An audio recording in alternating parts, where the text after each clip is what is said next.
Class 3 chapter 1 भाषा और व्याकरण। भाषा और व्याकरण किसे कहते हैं समझते हैं। यहाँ पे पिक्चर में दो चिड़ियाएं चींची कर रही है और नीचे बिल्ली म्याऊ म्याऊ कर रही है। तो बच्चों, आपने दिए गए चित्र को देखा और इसमें चिड़िया चींची कर रही है और अपनी बात दूसरों से कह रही है और बिल्ली म्याऊ म्याऊ कर रही है। तो क्या आप चिड़िया और बिल्ली की बात समझते हैं? नहीं ना, क्योंकि ये भाषा नहीं है। और यहाँ देखिए दो बच्चे। शनाया, तुम यहाँ क्या कर रही हो? रोहन, मैं यहाँ सैर करने आई हूँ। आपने रोहन और सनाया की बातचीत पढ़ी। आप पढ़ते ही समझ गए होंगे कि दोनों क्या कहना चाहते।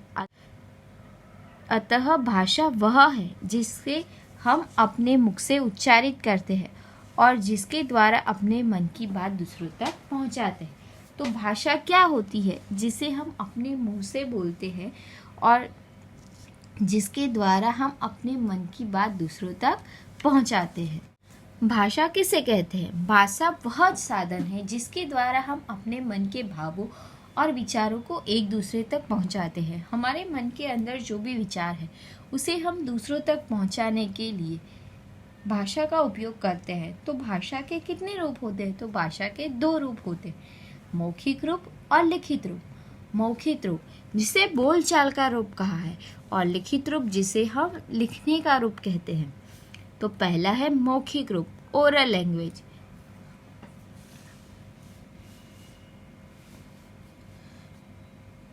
पहला है मौखिक रूप, ओरल लैंग्वेज। पहले पिक्चर देखिए, टेलीफोन पर बात करना, बोलकर समझाना। पहली पिक्चर में एक लड़का टेलीफोन पे बात कर रहा है और दूसरी पिक्चर में टीचर कुछ बोलकर समझा रहे हैं। जब कोई व्यक्ति बोलकर अपनी बात दूसरों तक पहुंचाता है और दूसरा व्यक्ति उसे सुनकर समझ लेता है तो यह भाषा का मौखिक रूप कहलाता है। जब कोई व्यक्ति अपनी बात बोलकर सामने वाले को समझाता है, बताता है और दूसरा व्यक्ति उसे सुनकर समझता है तो उसे हम भाषा का मौखिक रूप कहते हैं। जैसे अध्यापिका का पढ़ाना, नेताजी का भाषण देना, दो मित्रों की बातचीत, रेडियो सुनना, कहानी सुनना। तो मौखिक रूप में हमें क्या याद रखना है? बोलना और सुनना। जब भाषा का दूसरा रूप है जिसे हम कहते हैं लिखित रूप। पिक्चर में एक लड़का पत्र लिख रहा है और दूसरी पिक्चर में टीचर कुछ लिख रहे हैं, तो जिसे हम कहते हैं भाषा का लिखित रूप। जब कोई व्यक्ति लिखकर अपनी बात दूसरों तक पहुंचाता है और दूसरा व्यक्ति उसे पढ़कर समझ लेता है तो यह भाषा का लिखित रूप कहलाता है। जब कोई एक व्यक्ति अपने मन के भावों को दूसरों तक पहुंचाने के लिए लिखकर समझाता है और दूसरा व्यक्ति उसे पढ़कर समझता है तो यह भाषा का लिखित रूप कहलाता है। जैसे कि पत्र लिखना, लिखकर समझाना, परीक्षा में बच्चों के द्वारा प्रश्नों के उत्तर लिखना, ईमेल करना, समाचार पत्र पढ़ना और कहानियां लिखना। तो लिखित भाषा में हमें क्या याद रखना है? लिखित भाषा में हमें लिखना और पढ़ना याद रखना है।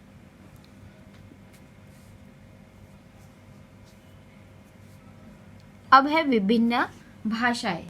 संसार में हजारों भाषाएं लिखी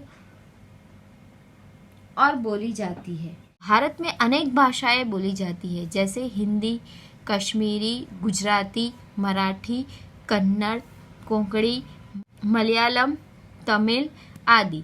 हिंदी भाषा भारत के अधिकांश हिस्सों में बोली और समझी जाती है। अब जानते हैं लिपि किसे कहते हैं। प्रत्येक भाषा की अपनी एक लिपि होती है। भाषा के लिखने के ढंग को हम लिपि कहते हैं।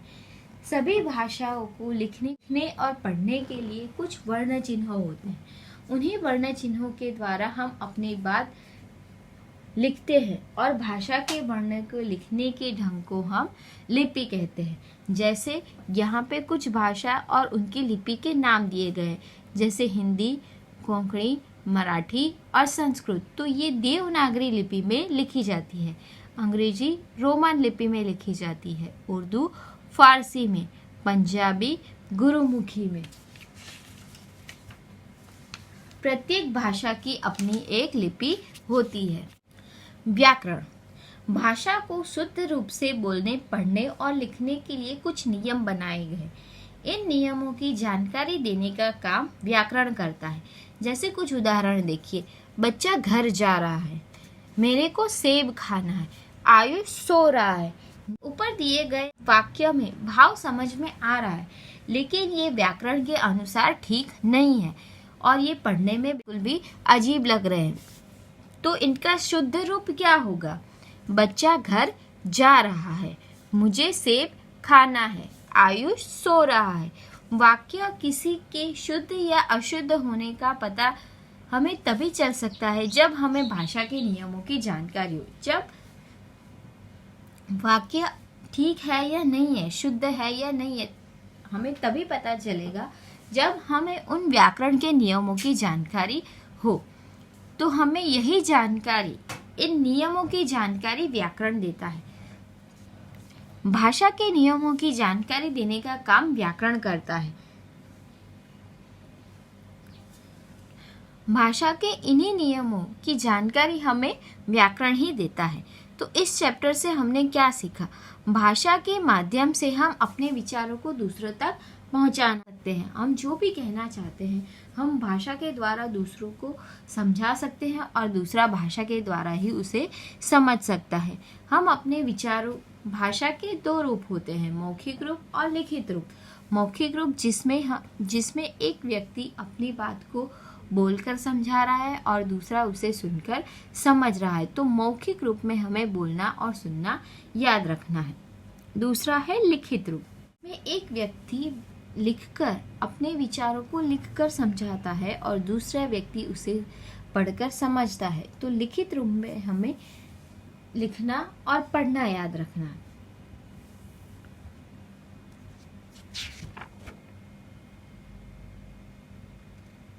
तीसरा है विभिन्न भाषाएं।